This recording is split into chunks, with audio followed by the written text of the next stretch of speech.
웬 말인가 날 위하여 주 돌아가셨나. 이 벌레가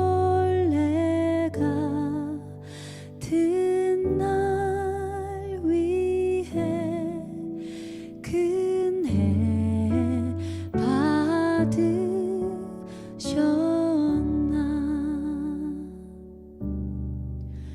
내 지은 죄 다 지시고 못 박히셨으니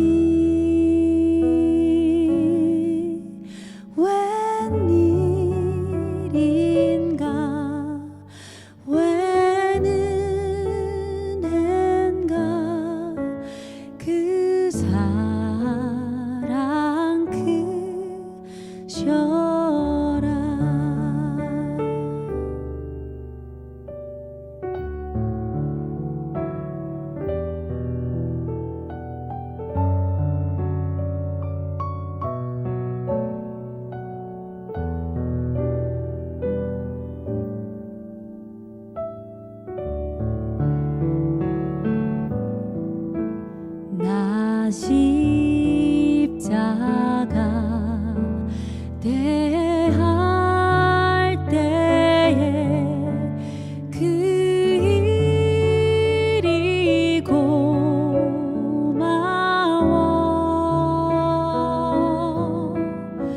내 얼굴과 미 못 들고 눈물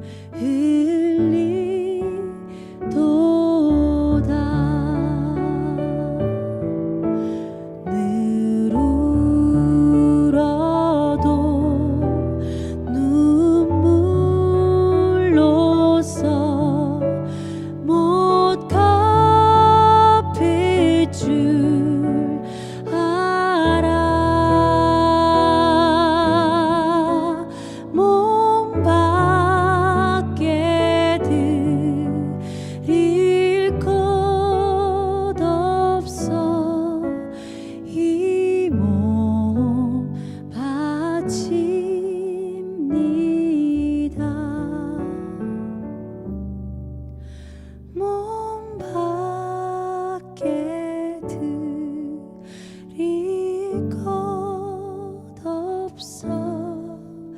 이 몸 바칩니다.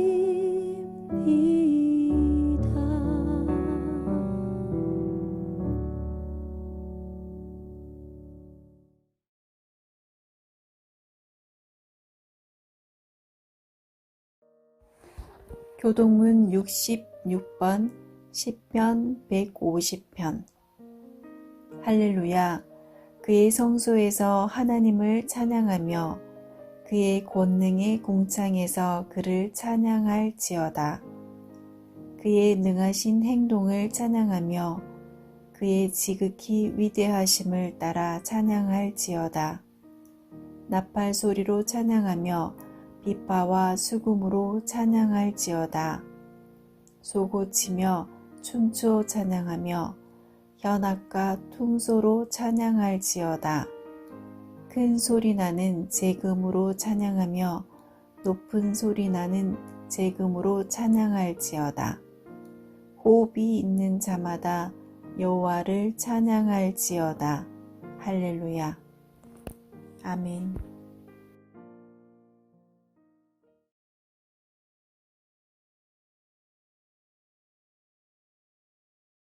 하나님 제겐 참 두려운 게 많습니다. 잘 모르는 것도 너무 많습니다.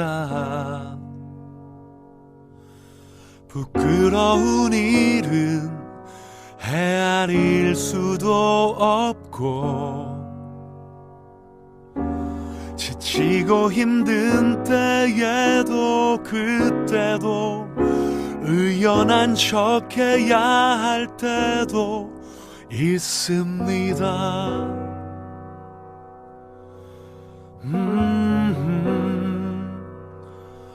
그래도 하나님 아버지, 하나님을 아버지라 부를 수 있어서 난 참 좋습니다. 오 나의 하나님 아버지, 하나님을 아버지라 부를 수 있어서 난 참 다행입니다. 오 나의 하나님 아버지, 하나님을 아버지라 부를 수 있어서 난 참 좋습니다.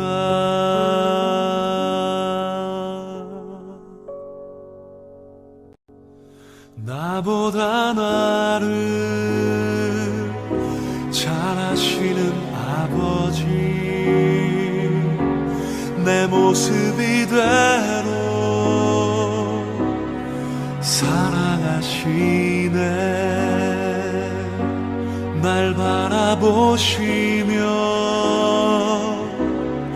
기뻐하시네. 그 사랑의 팔로 날 안아주시네. 속삭여주시네. 그 사랑의 노래 날 향해 부르네.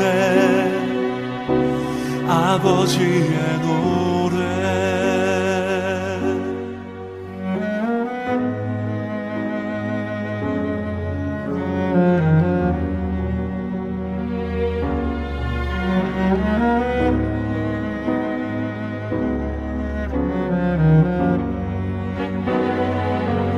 나는 그의 기쁨 날 바라보시며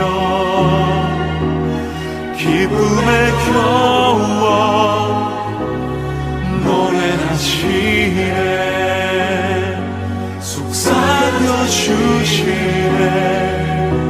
그 사랑의 노래 날 향해 부르네. 아버지의 노래 속삭여주시네. 그 사랑의 노래 날 향해 부르네. 아버지의 노래.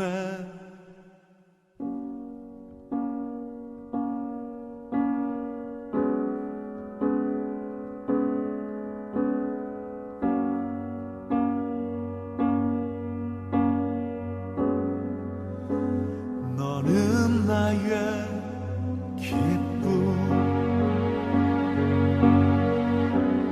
아버지.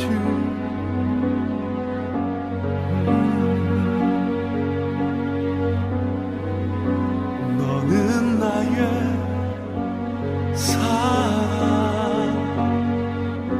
나의 아들, 나의 아버지.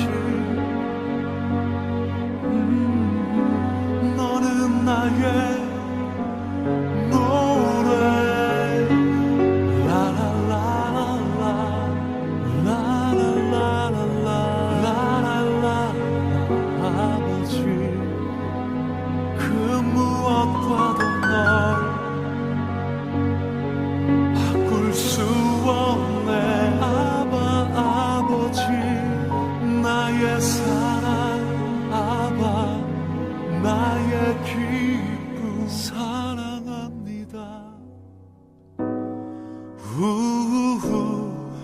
하나님을 아버지라 부를 수 있어서 난 참 좋습니다.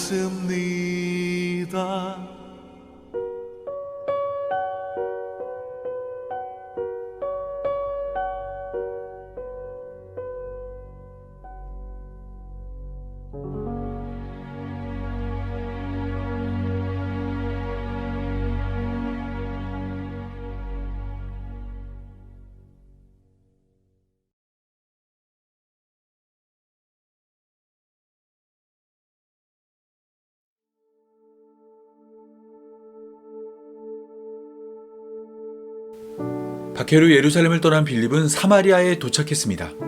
그곳에서 예수님을 증거해 많은 사람들이 세례를 받았습니다. 이 소식은 예루살렘 교회도 전해졌습니다. 사도들은 이를 확인하기 위해 베드로와 요한을 사마리아로 보냈습니다. 사마리아에 도착한 베드로와 요한은 사마리아 교회를 점검했습니다. 빌립을 통해 많은 표적과 능력이 나타났고 이를 본 많은 사람들이 예수님을 믿어 세례를 받았습니다. 겉으로 볼 때 흠잡을 것이 하나 없는 모습이었습니다. 하지만 베드로와 요한은 사마리아 교회에 치명적인 문제가 있다는 것을 깨달았습니다. 그것은 바로 그들에게 성령이 없다는 것입니다. 그렇습니다. 빌립의 사역은 큰 성공을 거둔 것처럼 보였지만 그의 사역에는 성령이 없었습니다. 그런데 오늘 본문은 이러한 빌립의 사역에 성령이 나타났다 말합니다. 빌립이 에디오피아 내시에게 세례를 베풀었을 때 주의 영이 나타나 빌립을 이끌었습니다. 성령 없던 빌립의 사역에 성령이 함께한 것입니다. 그렇다면 빌립은 무엇을 하였기에 성령이 빌립과 함께한 것일까요? 또한 빌립의 사역을 소개한 누가의 의도는 무엇이었을까요? 우리의 교회는 어떻게 하여야 올바른 사역을 할 수 있을까요? 지금부터 이 문제를 사도행전 8장 26절에서 40절을 통해 함께 살펴보겠습니다.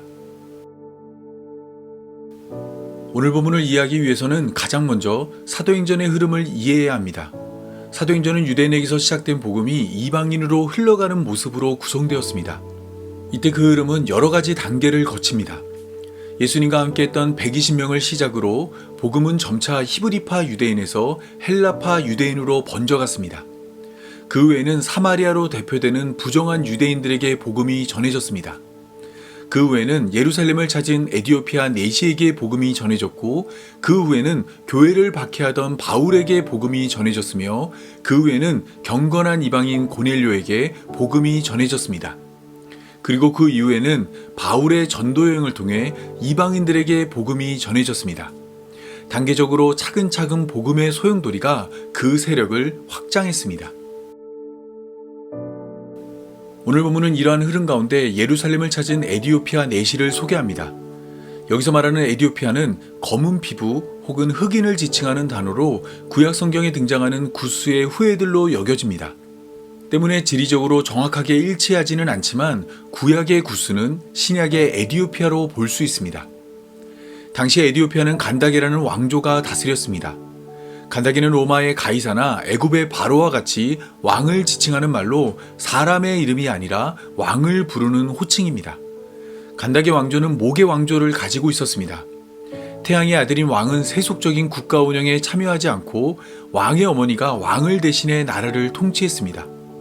섭정이 아닌 종교적인 이유로 왕의 어머니가 나라를 다스렸다는 것은 에디오피아라는 나라가 매우 종교적인 나라라는 것을 보여줍니다. 그렇다 보니 에디오피아의 모든 국고를 맡은 관리인 내시 역시 매우 종교적인 사람이었습니다. 국가의 정치가 종교와 밀접했기에 그도 역시 국가의 종교를 따랐고 국가의 종교를 따르다 보니 국왕을 태양신의 아들로 믿었으며 보통 태양신을 믿는 나라는 눈에 보이는 모든 것을 신으로 섬겼기에 그도 역시 다양한 신들을 두루두루 섬겼습니다. 그 신들 가운데는 유대교의 하나님도 있었습니다. 유대교의 하나님은 오랜 역사와 구약성경이라는 경전을 통해 여러 나라에 알려졌습니다. 여러 나라에 알려진 하나님은 세상의 신들과 같지 않았습니다. 다른 신들과의 공존을 허락하지 않고 오직 하나님만 유일한 신이라 말하였습니다. 이러한 특징은 에디오피아 내시의 관심을 끌기에 충분했습니다. 그는 자신의 관심을 충족시키기 위해 이사야의 글을 구입했습니다. 이사야의 글은 매우 비쌌지만 에디오피아 내시는 에디오피아 여왕의 모든 국고를 맡은 관리인으로 큰 부자였습니다. 때문에 그는 어렵지 않게 이사야의 글을 손에 넣을 수 있었습니다. 또한 하나님을 소개하는 여러 책 가운데 그가 이사야의 글을 선택한 이유는 이사야의 글에 구스에 대한 언급이 무려 8번이나 등장하고 있기 때문입니다. 그가 속한 에디오피아에 대한 운명이 이사야의 글에 기록되었기에 에디오피아 내시는 이사야의 글을 선택했습니다. 또한 에디오피아 내시는 이방인이었지만 이사야의 글을 읽을 수 있었습니다.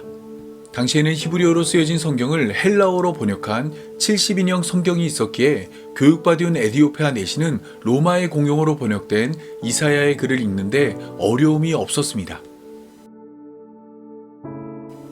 오늘 본문에 의하면 에디오피아 내시는 예루살렘 성전을 방문했습니다. 에디오피아 사람이 예루살렘을 방문하기 위해서는 긴 시간 여행을 해야 합니다. 여왕의 모든 국고를 맡아 관리하던 일도 잠시 멈춰야 하고 안락한 집을 떠나 수레에 몸을 맡겨야 합니다. 당시의 수레는 도보로 여행하는 것보다 느렸기에 짧게는 몇 주, 길게는 몇 달이 걸릴 수도 있었습니다. 오가는 길에 에디오피아 내시와 같이 부자만 노리는 강도도 많았기에 큰 결심과 각오가 없다면 결코 떠날 수 없는 여정이었습니다. 하지만 그럼에도 불구하고 에디오피아 내시는 예루살렘 성전으로 향했습니다. 이사야의 글을 통해 알게 된 하나님을 예배하고 싶었습니다. 자기 백성에게 의와 공의와 정의를 가르치며 그 길로 인도하는 하나님을 만나길 원했습니다. 특히 이사야 6장 1절에서 4절이 소개하는 성전의 모습을 직접 두 눈으로 보고 싶었습니다. 주의 옷자락이 성전에 가득하고 스랍들이 거룩하다 거룩하다 거룩하다 외치는 성전에서 하나님을 예배하고 싶었던 것입니다. 부푼 마음을 안고 예루살렘에 도착한 에디오피아 내시는 크게 실망했습니다. 그의 바람과 달리 그는 예루살렘 성전 안으로 들어갈 수 없었기 때문입니다. 그에게 허락된 공간은 이방인의 뜰로 알려진 성전 바깥뜰까지였습니다. 성전 바깥뜰을 지나면 성전 안뜰이 나오고 그곳에는 그가 그토록 보고자 했던 성전이 있었지만 그는 그곳에 들어갈 수 없었습니다. 성전 바깥뜰과 안뜰을 구분하는 소렉이라는 담장에 이방인의 안쪽들과 성소 주변의 난간으로 들어올 수 없다. 들어오다가 잡히는 모든 사람은 죽을 것이다 라고 적혀있기 때문입니다. 이를 무시하고 성전 안뜰로 걸음을 옮길지라도 그곳에는 제사를 주관하는 레위인들이 출입을 통제하고 있었기에 에디오피아 내시는 성전 안뜰로 향할 수 없었습니다. 더욱이 그는 내시였습니다. 신명기 23장 1절에 의하면 이러한 자는 여호와의 총회에 들어올 수 없습니다. 또한 그는 흑인이었습니다. 누구나 쉽게 그가 이방인이라는 것을 알았기에 모든 사람이 그를 멀리했습니다. 성전을 안내해 줄 사람도 없고 같이 기도하자 말하는 이도 없었으며 예배로 불러주는 이도 없었습니다. 결국 에디오피아 내시는 원하는 목적을 달성하지 못한 채 에디오피아로 돌아갔습니다.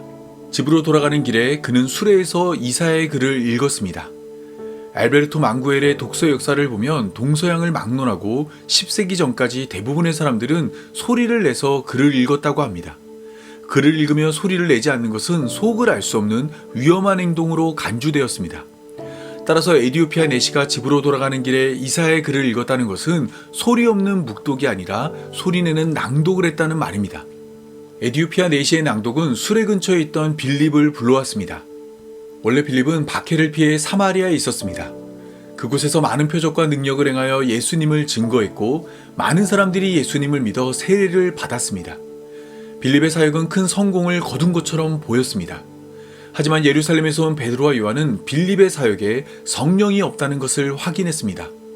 그래서 베드로와 요한은 사마리아 사람들에게 성령이 임하길 기도했고 그들이 기도하자 성령이 사마리아 사람들에게 임하였습니다. 빌립의 사역에는 나타나지 않은 성령이 베드로와 요한의 사역에만 나타난 것입니다.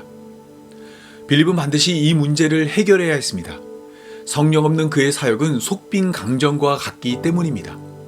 빌립을 전심으로 따르던 마술사 시몬은 이 문제를 돈으로 해결하려 했습니다. 베드로와 요한에게 돈을 줄 테니 자신에게 성령이 많은 권능을 달라 요구했습니다. 이때 베드로와 요한은 그의 청을 거절하며 내가 은과 함께 망할 것이라 말했습니다. 성령이 임하는 권능은 돈으로 살 수 있는 것이 아니라 하나님의 선물이기 때문입니다. 빌립이 이러한 고민에 빠져 있을 때 주의 사자가 빌립에게 나타났습니다. 사마리아를 떠나 남쪽으로 향하여 예루살렘에서 가사로 내려가는 길까지 가라 명령했습니다. 빌립은 박해를 피해 예루살렘에서 북쪽으로 약 70km를 걸어 사마리아에 도착했는데 주의 사자는 정반대인 남쪽으로 약 70km를 걸어 예루살렘에 이르고 다시 약 70km를 걸어 가사로 내려가는 길까지 가라 말하였습니다. 지금까지 빌립이 걸어온 길의 정반대 방향으로 빌립의 걸음을 인도한 것입니다. 이때 주의 사자가 인도한 곳은 광야입니다. 주의 사자는 사마리아처럼 큰 도시에서 표적과 능력을 행하여 복음을 증거한 빌립을 사막같이 황량한 광야로 이끌었습니다. 광야에 도착한 빌립은 무엇을 해야 할지 몰랐습니다. 인적도 드물고 쉴 곳도 마땅하지 않았습니다. 그런데 빌립의 귀에 어디선가 낯익은 내용을 낭독하는 소리가 들려왔습니다. 빌립이 고개를 들려 바라보니 그곳에는 에디오피아 내시가 수레 위에서 이사야의 글을 읽고 있었습니다. 이 모습은 참으로 낯선 모습입니다. 이방인 중에서도 피부색이 다른 이방인이 유대인들도 소유하기 힘든 이사야의 글을 소유하여 낭독하고 있었습니다. 걸음을 멈추고 몸을 움찔하며 두 눈을 비벼 다시 봐야 할 만큼 특이한 모습이 빌립 앞에 펼쳐진 것입니다. 빌립이 에디오피아 내시를 보고 놀랐을 때 그동안 빌립의 사역에 나타나지 않은 성령이 빌립에게 말을 걸어왔습니다. 성령이 빌립에게 이 수레로 가까이 나아가라 말하였습니다. 반가운 성령의 음성을 들은 빌립은 빠르게 이동하는 수레를 따라잡기 위해 성령이 말한 대로 수레를 향해 달렸습니다. 그리고 수레에 다가간 빌립은 에디오피아 내시에게 읽고 있는 것을 깨닫는지 물었습니다. 빌립의 질문을 들은 에디오피아 내시는 성령의 음성이 반가웠던 빌립처럼 자신에게 말을 걸어오는 빌립이 반가웠습니다. 하나님을 예배하기 위해 예루살렘을 찾았지만 누구도 그를 반기지 않았고 그에게 말을 걸어오지 않았습니다. 그렇다 보니 이사야의 글에서 이해되지 않는 부분이 있어도 이를 질문할 수 없었습니다.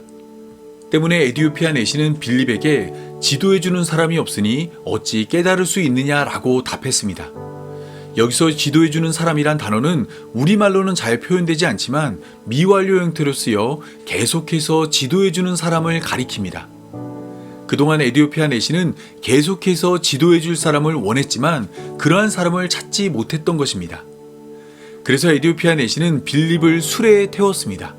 그리고 평소에 궁금했던 이사야 53장의 내용을 묻기 위해 빌립에게 이사야의 글을 읽어주었습니다.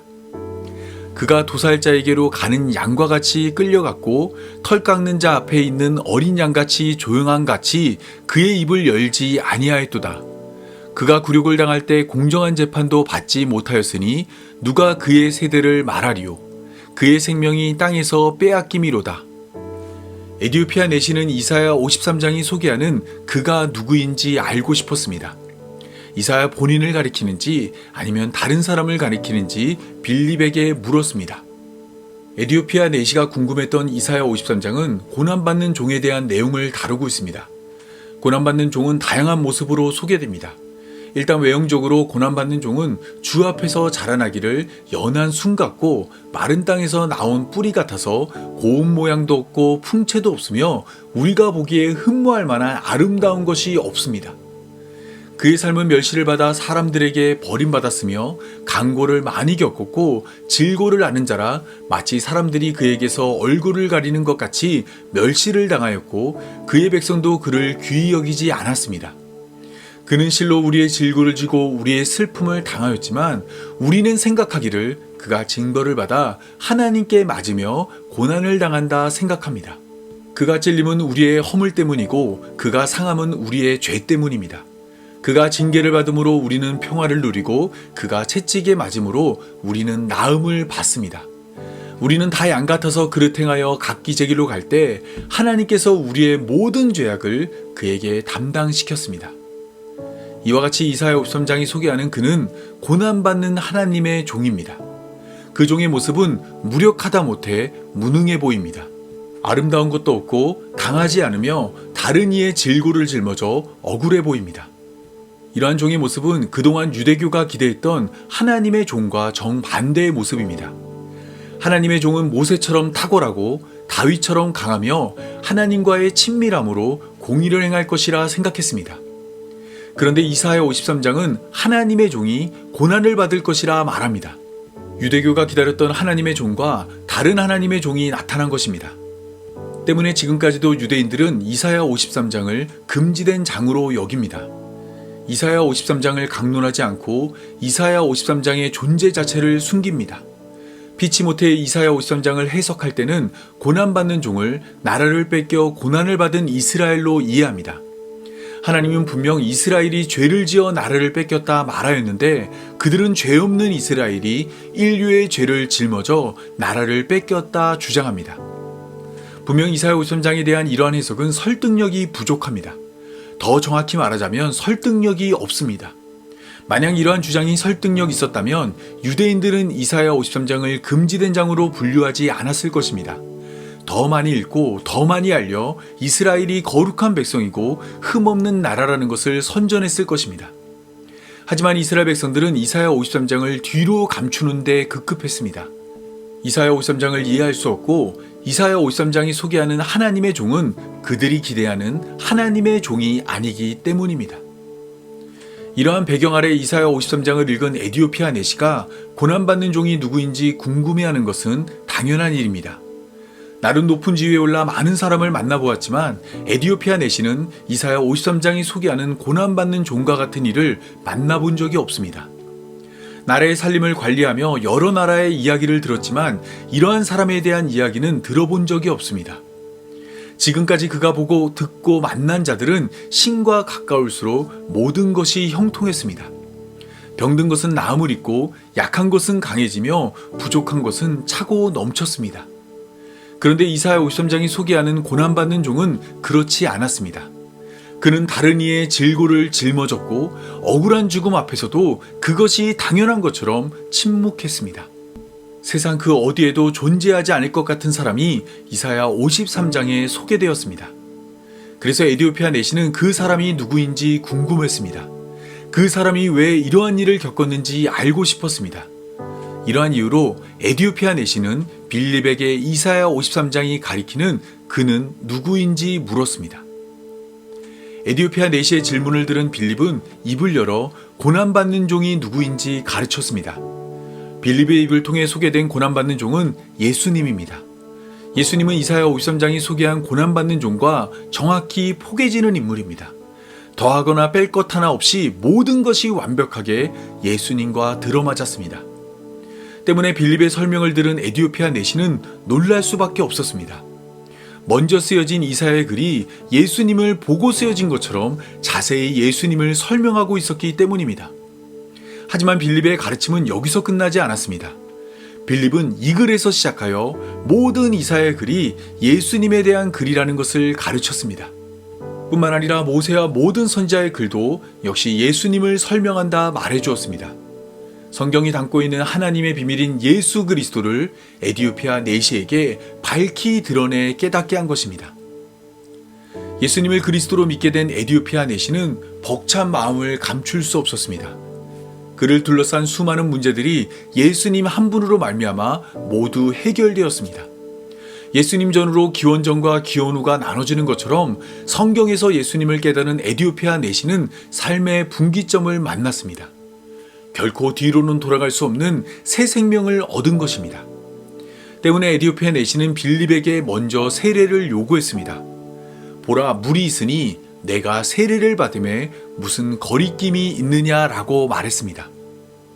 빌립은 에디오피아 내시의 요구대로 그에게 세례를 베풀었습니다.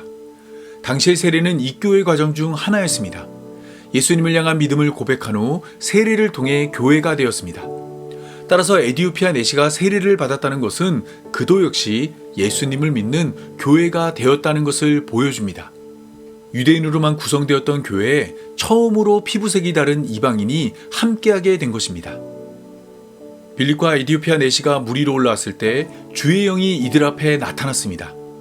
성령 없는 사역으로 고민하던 빌립에게는 아주 반가운 일이었습니다. 그런데 그들 앞에 나타난 성령은 빌립을 에디오피아 내시로부터 이끌어갔습니다.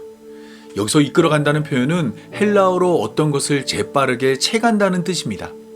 성령이 빌립을 에디오피아 내시 앞에서 재빠르게 채갔습니다.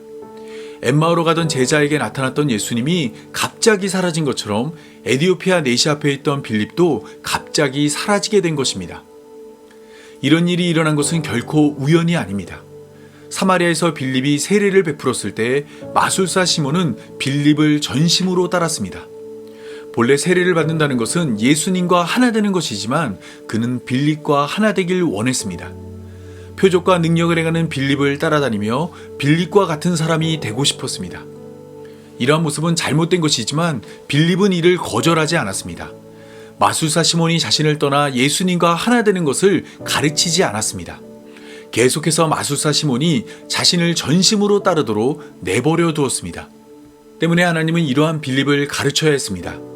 이를 위해 하나님은 그의 사역에 성령을 허락하지 않았고 사마리아라는 화려한 도시에서 한참 떨어진 광야로 그를 불렀으며 표적과 능력이 아닌 성경으로 예수님을 전하게 하였습니다.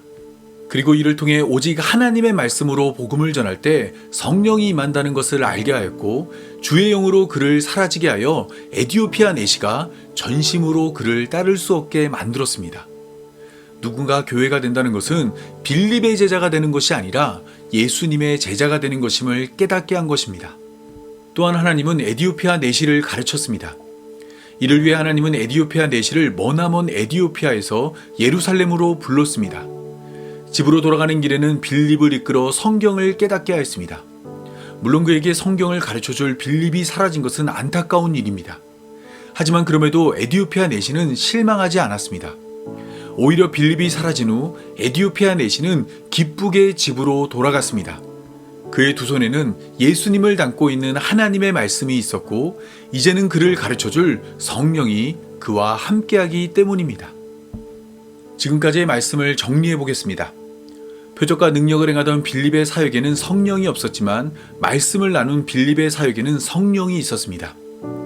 빌립은 이사야 53장으로 예수님을 전하였고 그 글에서 시작하여 에디오피아 내시에게 예수님을 가르쳤습니다. 예수님을 배운 에디오피아 내시는 이방인 가운데 첫 번째로 예수님을 믿는 교회가 되었습니다. 이때 이 모든 과정은 에디오피아 내시만을 위한 계획이 아니라 빌립을 위한 계획이기도 했습니다. 사마리아에 머물던 빌립과 에디오피아에 살던 내시의 모든 걸음을 하나님이 인도했습니다. 이처럼 하나님은 자기 백성을 철저하게 인도하십니다. 그렇다 보니 사람의 어리석음은 결코 하나님의 계획을 망칠 수 없습니다. 어리석은 사람들이 예수님을 십자가에 못 박아 죽였지만 하나님은 그것을 선으로 바꾸사 예수님의 죽음으로 우리를 구원하였습니다.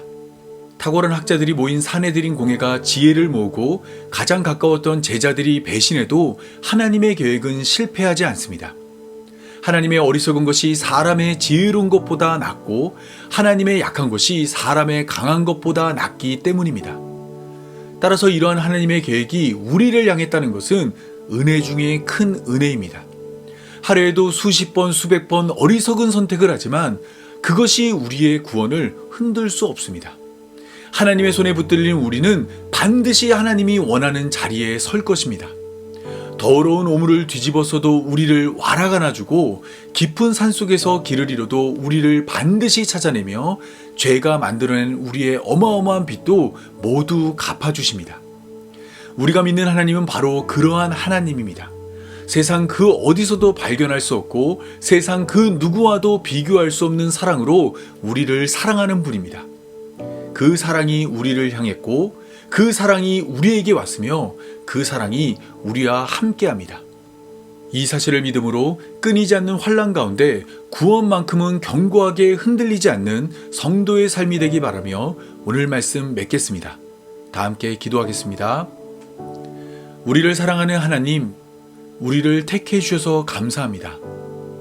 우리는 자격을 논하는 것조차 사치일 만큼 자격 없는 자가 분명합니다. 하나님의 크신 사랑을 외면했고 하나님의 크신 은혜에 눈을 감았으며 하나님이 베푸는 구원에 관심이 없었습니다. 100만 개를 잘못해놓고서 잘한 몇 가지만 떠올리는 어리석은 자입니다. 이러한 우리에게 은혜를 베풀어 우리의 죄를 용서하여 주옵소서. 죄인을 찾는 하나님 앞에 죄인으로 나아가오니 예수님의 짙은 보혈로 우리의 죄악들을 덮어주옵소서. 하나님이 바라보고 하나님이 함께하며 하나님이 인도하는 것을 잊을 때가 많습니다. 하나님이 밝히 드러나는 말씀으로 우리를 깨닫게 하여 주옵소서. 일주일에 한 번만 아니라 날마다 찾아오는 하나님을 영접하여 하나님의 손에 붙들린 교회로 부름받은 성도의 삶이 되게 하여 주옵소서. 이 모든 말씀 약속대로 다시 오실 우리 구주 예수님의 이름으로 기도합니다. 아멘.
하늘에 계신 우리 아버지여, 이름이 거룩히 여김을 받으시오며 나라가 임하시오며 뜻이 하늘에서 이루어진 것 같이 땅에서도 이루어지이다.